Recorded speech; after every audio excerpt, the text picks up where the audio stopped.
함께 읽은 시편 29편과 시편 30편에 기록된 이 말씀을 통해서 하나님께서 주시는 은혜를 우리가 함께 나누기를 원합니다. 여러분, 이 시편 29편과 이 30편 두 편은 찬송에 대한 시입니다. 하나님께서 이 땅을 통치하시고 다스림에 대한 찬송이 기록되어 있고요.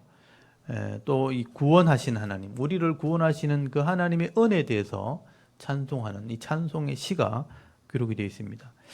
특별히 시편 29편은요, 이스라엘 백성들이 그 절기를 지킬 때 이 찬송을 불렀다고 알려져 있습니다.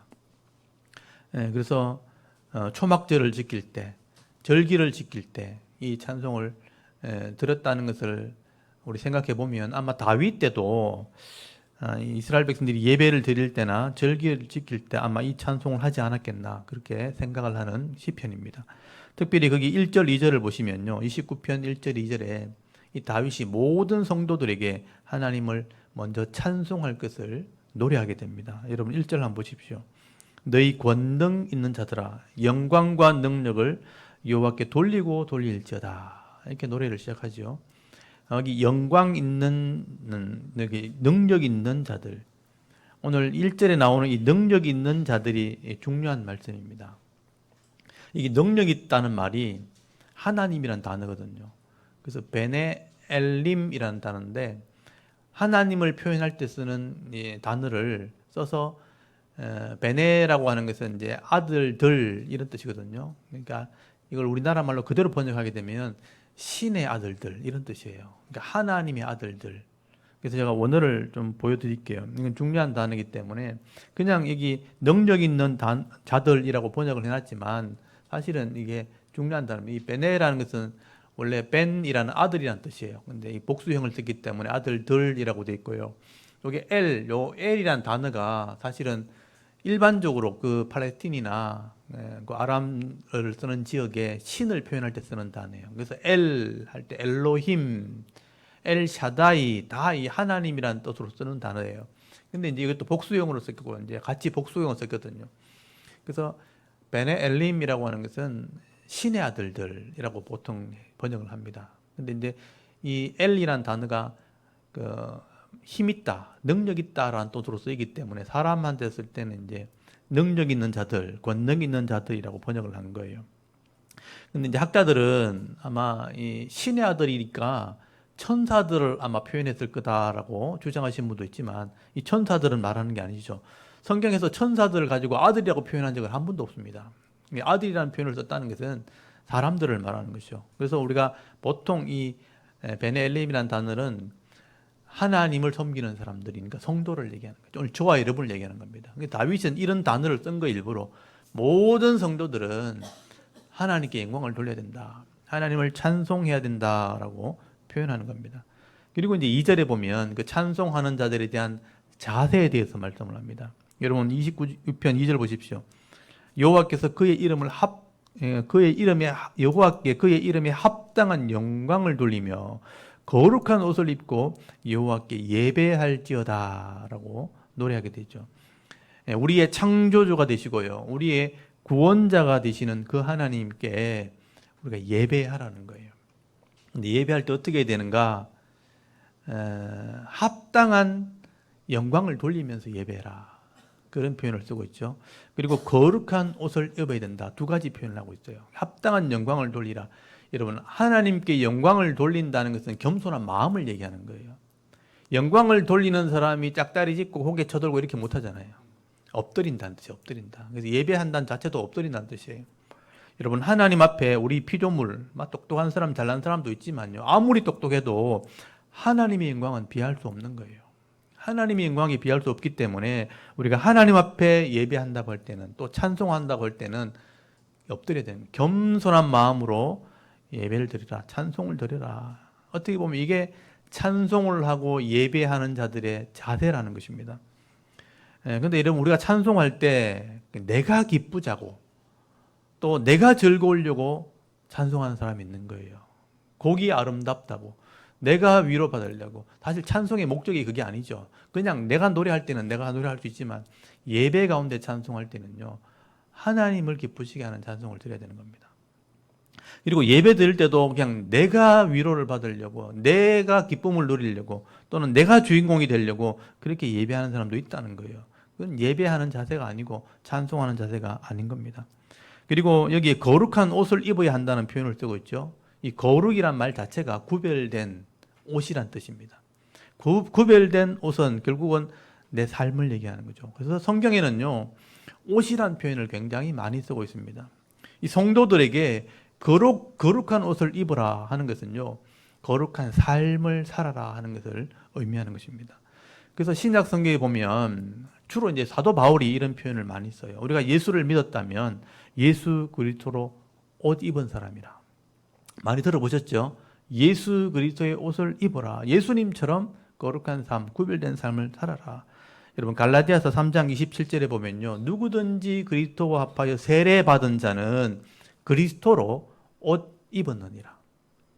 하나님의 구원 계획과 예수님의 속죄를 믿고 세례 받았다, 죽었다, 살아난 사람은 삶이 바뀌어야 된다는 걸 표현할 때 그리스도의 옷을 입었다라고 표현하는 거예요. 다른 삶을 살아라는 거죠. 여러분 로마서 13장 12절에 보면요, 우리가 어둠의 옷을 이제 벗어버리고 빛의 갑옷을 입자. 하나님이 빛을 비췄기 때문에 우리가 죄가 드러났고 회개했다면 이제 빛으로 옷을 입어야 된다. 이런 표현은 뭐냐면 새로운 삶을 얘기하는 겁니다. 그리고 바울이 로마서 12장 2절에 보면요, 우리가 드릴 영적인 예배에 대한 얘기를 하면서 너희는 이 세대를 본받지 말고 오직 마음을 새롭게 함으로 변화를 받아 하나님의 선하시고 기뻐하시고 온전한 뜻이 무엇인지 분별하는 삶을 살아가야 된다. 그게 예배자다. 그렇게 표현하죠. 그게 우리의 영적 예배라. 그래서 결국 이 성경에서 말하는 이 옷이라는 건요, 성도의 겉으로 드러난 삶을 이야기하는 겁니다. 그래서 거룩한 옷, 구별된 삶으로 하나님을 찬송해야 된다. 찬송할 때 내 삶이 거룩해져야 된다. 그런 자세를 가지고 있어야 된다. 그리고 예배자는 거룩한 삶으로 엎드리는 것입니다. 그리고 다윗은요, 우리 성도들이 왜 이렇게 하나님을 찬송하고 예배하고 엎드려야 되는가, 그 찬송에 대한 이유를 설명할 때 하나님이 온 땅을 다스리시는 분이기 때문에, 하나님이 주관자이기 때문에 그 하나님을 예배하는 거다라고 이제 노래하게 되는데요. 여러분 3절부터 이 표가 하나 붙어 있고 동그라미 붙어 있고 구별이 나눠져 있죠. 이게 하나님에 대한 얘기예요. 이건 다윗의 시적인 표현들입니다. 하나님이 이 땅을 통치하신다라는 표현인데, 그래서 다윗이 하나님이 이 땅을 다스릴 때 우레 소리로 이 땅을 다스린다. 그 폭풍을 아마 치는 날, 그 이스라엘 그 유대 땅에는요, 갑자기 이제 이 물을 먹으면, 지중해에서 물을 먹으면 이 구름이 밀려오면, 산에 부닥치면 그 뜨거운 바람과 부딪히거든요. 그러면 이제 비가 막 폭풍같이 내립니다.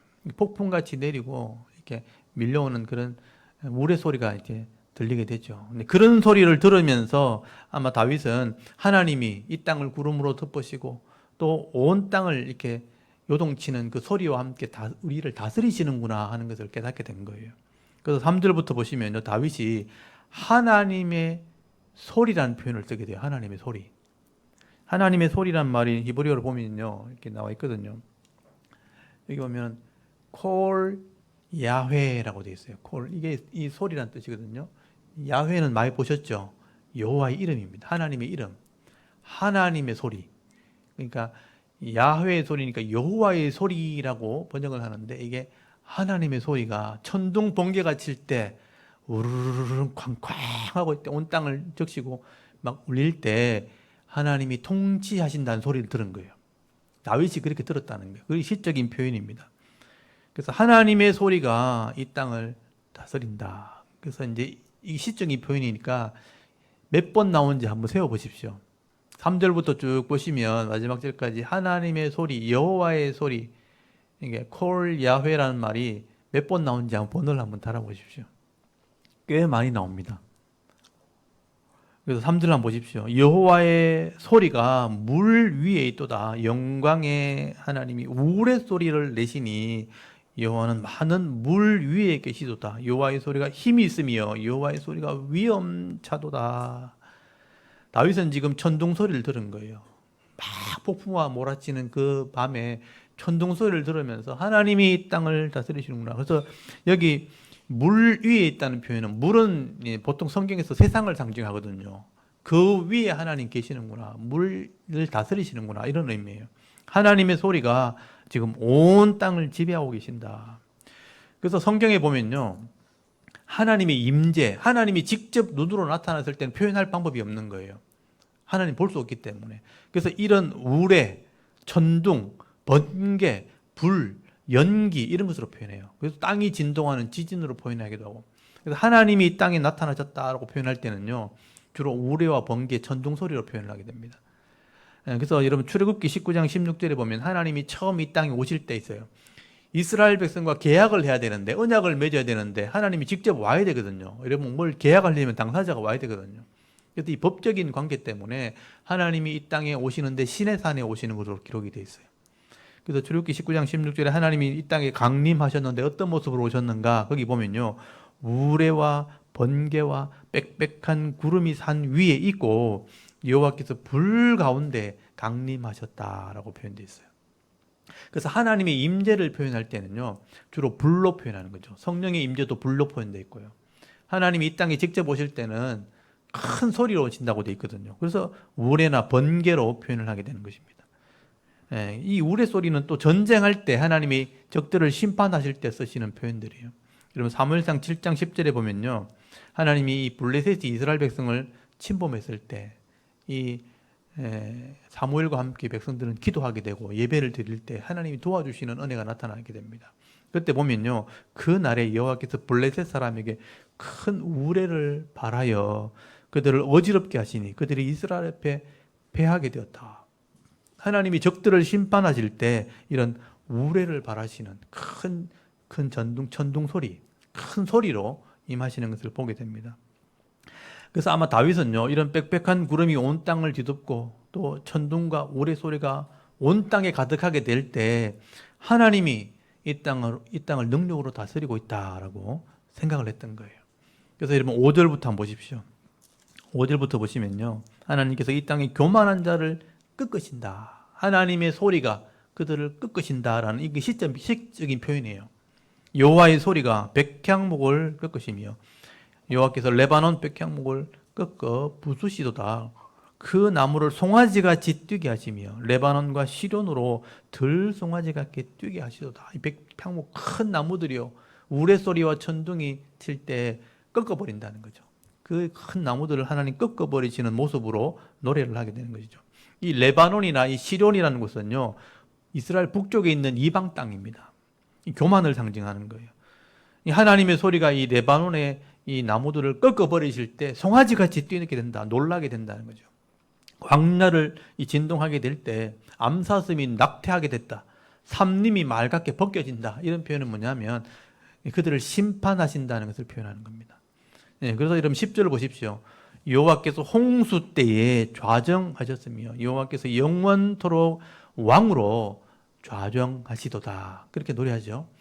교만한 자를 꺾으시되 홍수로 심판하시는 것처럼 그렇게 하신다라는 뜻이에요. 여기 홍수는 노아시대 홍수 심판을 얘기하는 거예요. 하나님이 홍수로 그들을 심판하셨던 것처럼 왕으로서 영원토록 이 땅을 심판하신다, 주관하신다라고 노래하는 것입니다.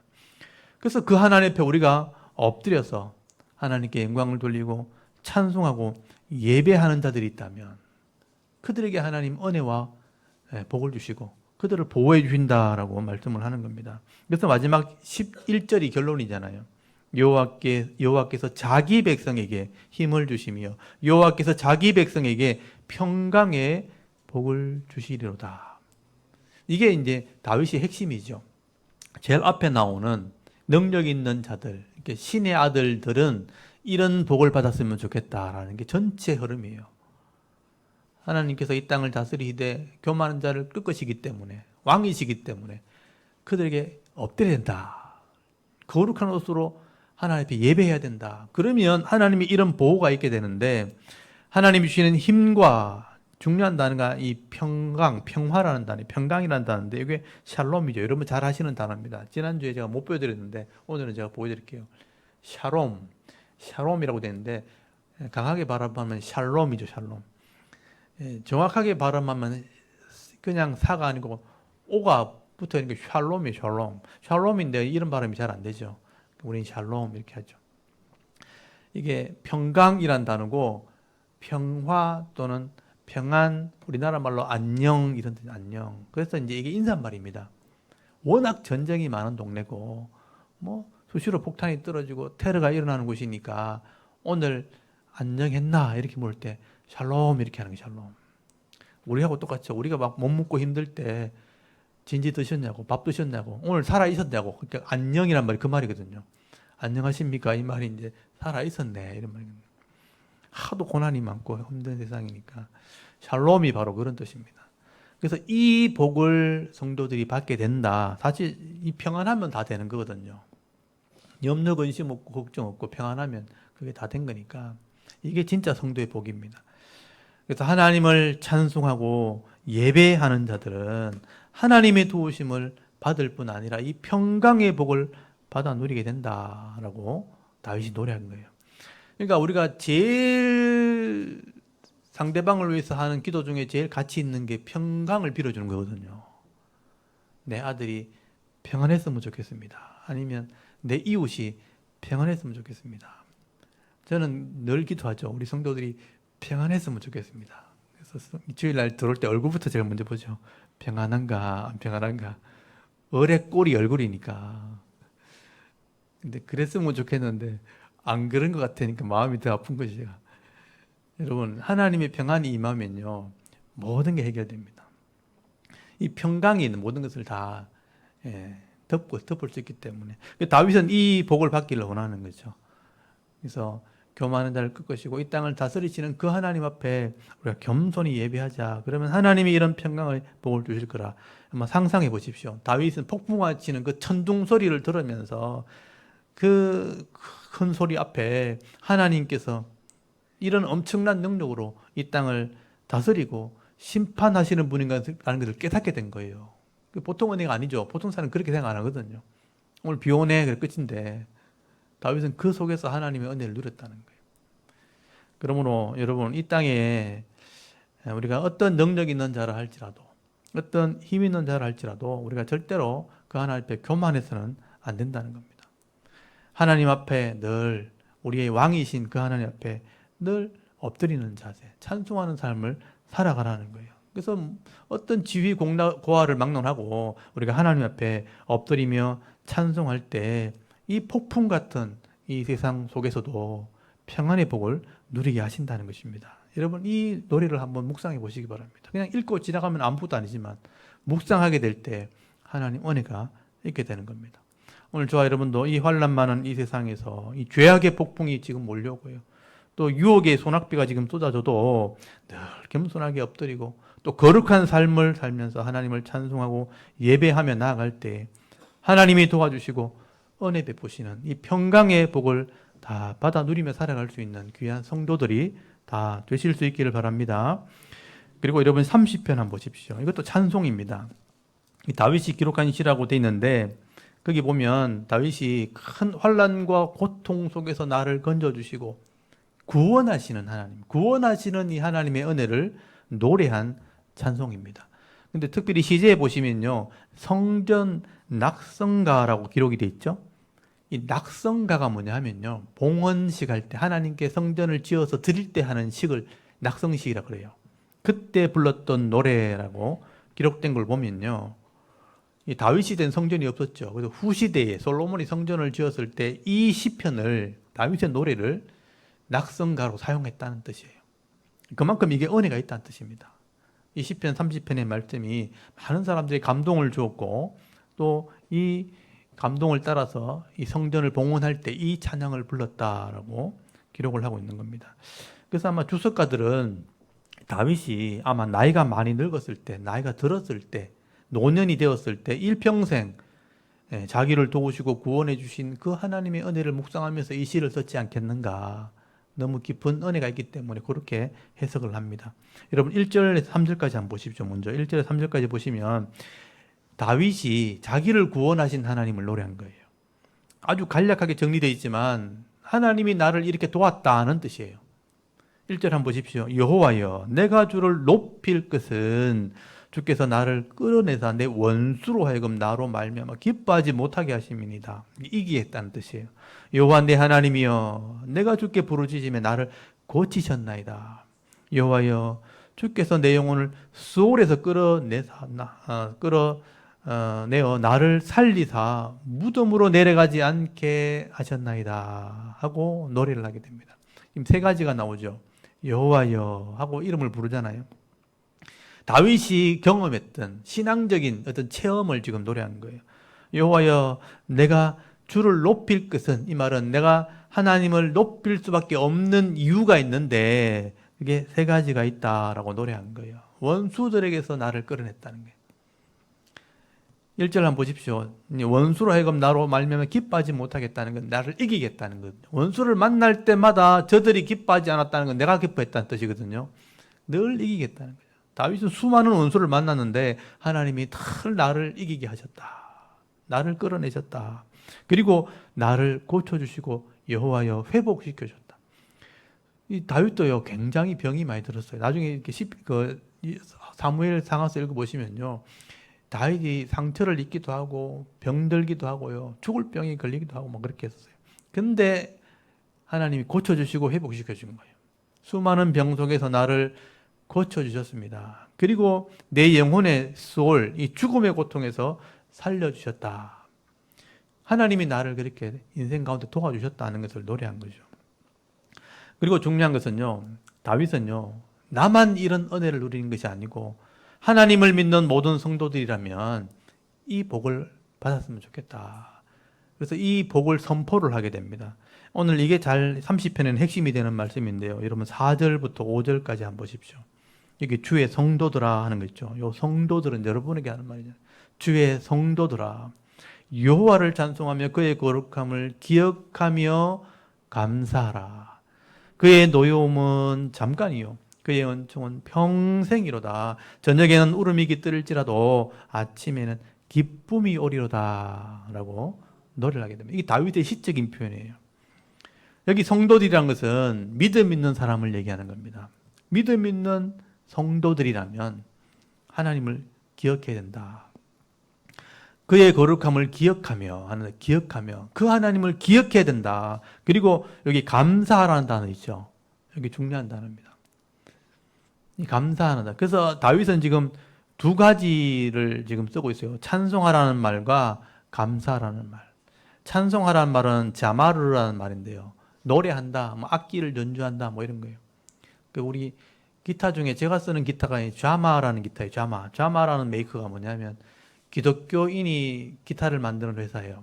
자마라는 말이 노래한다는 뜻이거든요. 자마르라는 말이 악기를 연주한다, 노래한다라는 뜻이에요. 제가 히브리어를 또 준비했는데 이것도 중요한 단어죠. 자마르.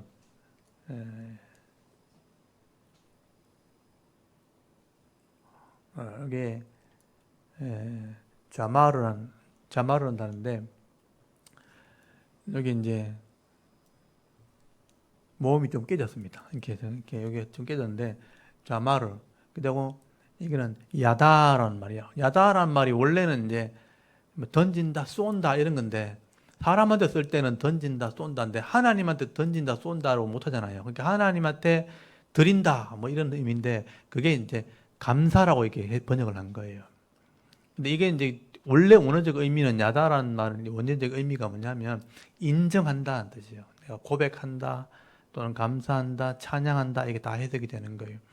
내가 인정하고 선포한다, 알린다 이런 의미도 있는 거예요. 그러니까 이게 합쳐지면 하나님을 내가 이렇게 노래하고 또 하나님을 내가 인정한다. 인정하기 때문에 내가 드러낸다 이런 의미가 되는 겁니다. 그래서 다윗은 이런 표현을 썼던 이유가 뭐냐면 모든 성도들아 믿음 있는 자라면 이렇게 해라는 거예요. 이런 표현을 하고 있는 것입니다. 그래서 이거는 굉장히 다윗이 강조하는 내용들입니다. 적어도 하나님을 믿는 사람이라면 하나님을 믿는 성도가 되었다면 하나님을 기억하고 하나님을 내가 찬양하고 노래하고 인정하고 내가 감사해야 된다. 드러내야 된다.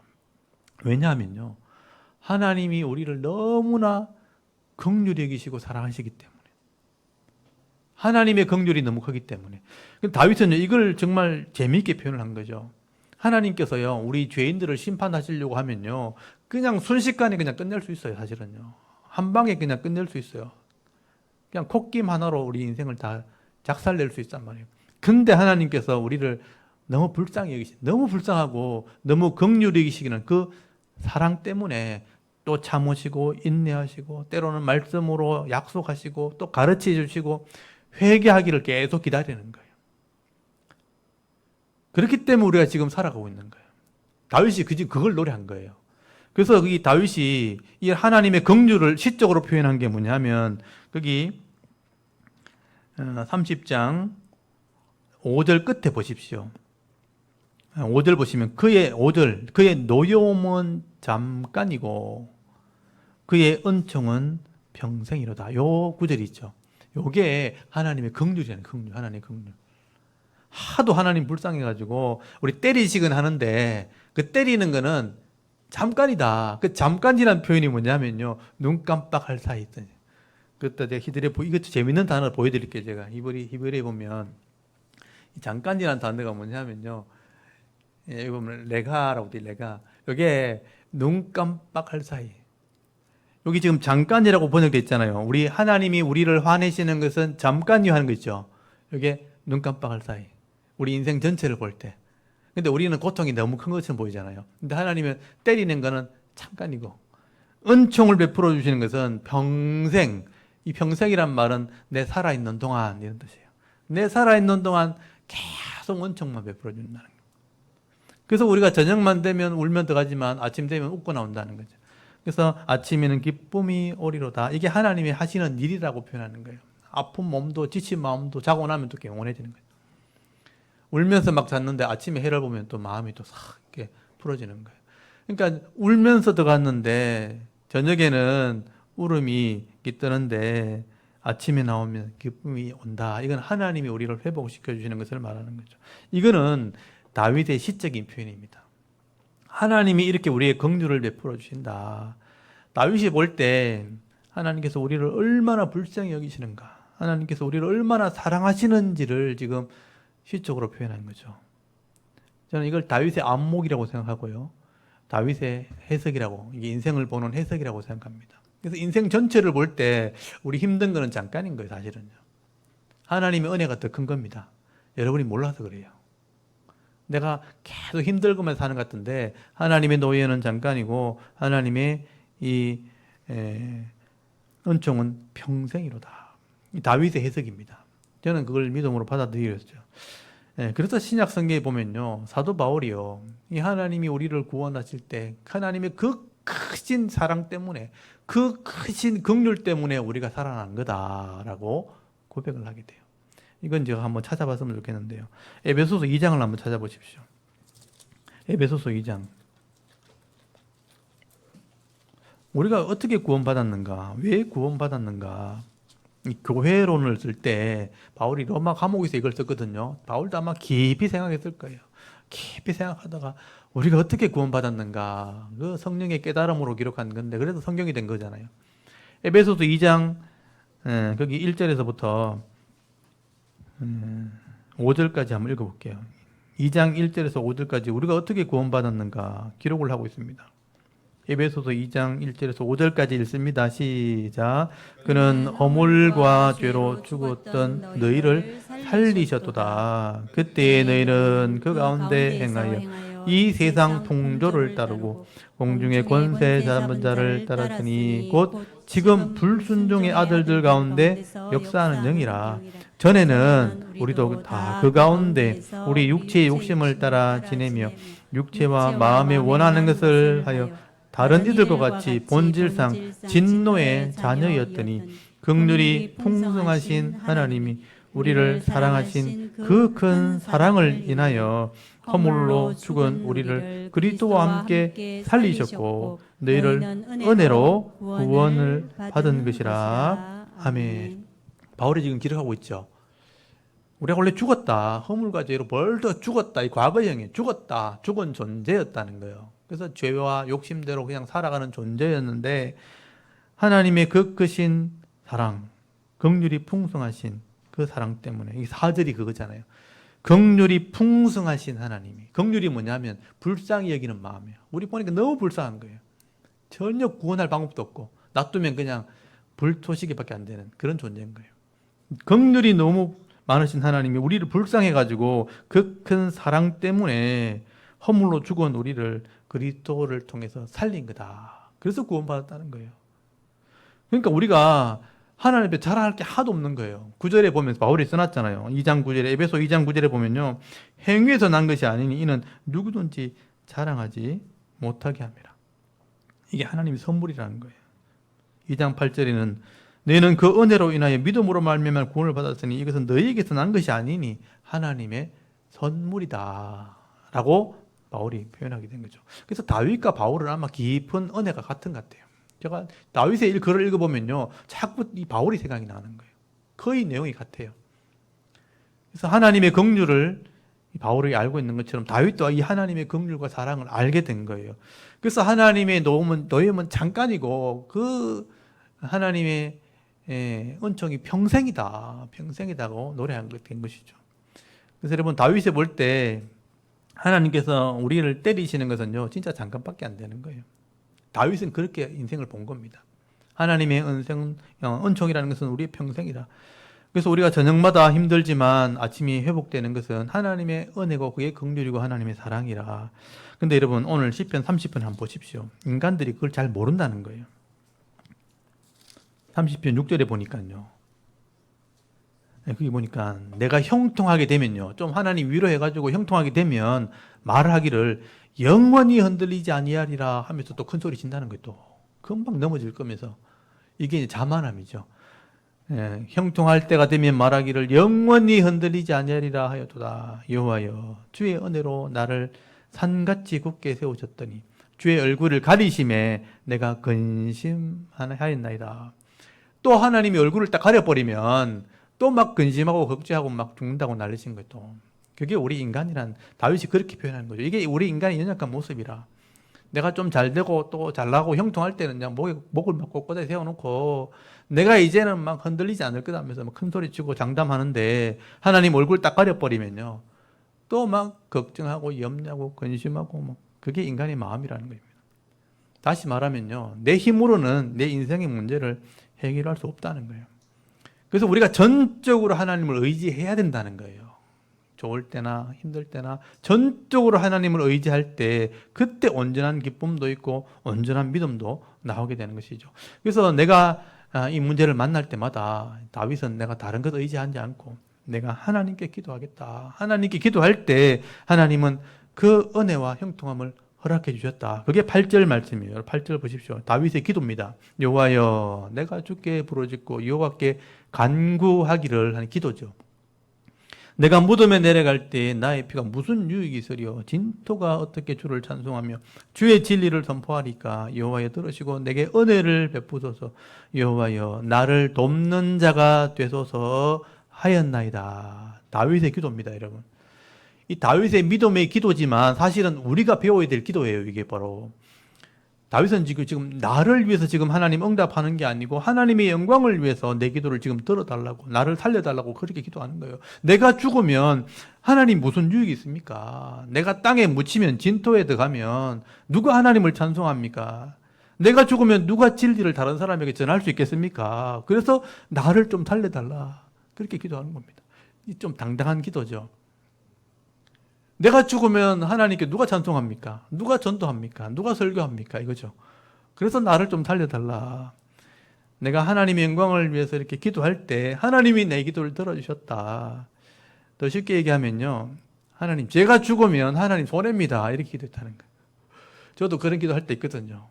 제가 잘 안 되니까 막 설교 누가 합니까, 그러면? 우리 교회 내밖에 없는데. 누가 할 거예요, 여러분, 설교를? 제가 죽으면 하나님 손해 아닙니까? 좀 당당한 기도죠. 여러분, 이 다윗은요, 하나님께 그러니까 당당하게 지금 기도하는 것입니다. 지금 내가 바른 생활을 하고 하나님 말씀에 능한 자가 되어서 하나님 꼭 필요한 사람이 지금 되면 하나님께 영광이 돌아가는 거 아닙니까? 그렇게 지금 기도하는 것이죠. 여러분 조금 잘못해도 잠깐 책망하시고 또 회복시켜주시고 또 즐거움으로 사역할 수 있도록 힘을 베풀어 주시는 분이 하나님이라는 것을 다윗이 알기 때문에 지금 이런 기도를 하는 것입니다. 그래서 여러분 11절에 보시면요, 마지막에 거기 보시면 이런 말을 하죠. 다윗이 주께서 나의 슬픔이 변하여 내게 춤이 되게 하시며 나의 벼옷을 벗기고 기쁨으로 띄우셨나이다 하고 다윗이 고백을 하게 됩니다. 사실 이게 하나님 마음이죠. 하나님께서 우리 인생에 기쁨을 주기를 원하신다는 거예요. 하나님께서 정말 우리가 살아갈 때 춤추며 살아가기를 원하시는데 사실은 우리가 미련해가지고 우리가 어리석어서 통곡하면서 울면서 슬픔 가운데 살아가는 게 더 많다는 겁니다. 그래서 하나님께서 하시는 일은 슬픔을, 이런 통곡을 춤으로 바꾸시고 또 벼옷을 벗기시고 기쁨으로 바꾸시는 일을 계속 하나님께서 하신다는 거죠. 여러분, 이 은혜를 누릴 줄 아는 사람이 사실 지혜로운 사람이고 사실 행복한 사람입니다. 근데 다윗은 이것을 누렸다는 거예요. 어떻게 보면 다윗은 이런 은혜를 누렸기 때문에 이런 노래를 하고 있는 겁니다. 여러분, 다윗도 춤을 추고 막 이렇게 노래 불렀다는 게 성경에 많이 기록되어 있거든요. 특별히 이제 복개가 이제 왕궁으로 들어갈 때 다윗이 옷이 막 벗어지는데 춤췄다고 돼 있잖아요. 사람들이 놀릴 만큼 춤을 췄다. 이걸 좀 생각해 보면요, 춤추는 것도 하나님 앞에 해야 되는구나. 우리가 즐거우면 춤을 추잖아요. 근데 기독교인들은 그게 좀 이제 예배, 거룩, 이게 또 이렇게 몸에 배어 있어가지고 춤춘다 하면 좀 방정 맞다. 말이 나가죠. 근데 그게 아닌 거예요, 여러분. 기쁘면 노래할 수 있고 춤출 수 있는 거예요. 그래서 우리 옛날에 어른들은요, 이렇게 풍류라는 게 있었어요. 풍류를 즐길 줄 알았어요. 막 점잖하면서도 노래가 나오면요, 또 막 탁 춤추는 거 이렇게. 빨리 안 추는데 고상하게 추는 거 이렇게. 저도 이렇게 하면 좀 이상하죠. 막 이게 춤추면 웃기죠. 예. 근데 이게 필요하다는 거예요. 저는 다윗을 보면서요, 우리가 좀 경직돼 있구나. 노래도 막 너무 점잖하게 하려고 하고, 막 이렇게 박수 치고 이러면 방정맞다 그러고. 그게 아닌 거예요, 여러분.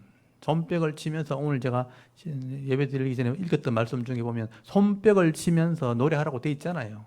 손뼉을 치면서 손을 들고 때로는 춤을 추면서 하나님을 노래하라. 하나님이 지금 보면 통곡, 슬픔을 표현한, 이 슬픔이란 말이 통곡이란 뜻이에요. 통곡하는 사람을 춤추게 하시는 분이라는 거예요.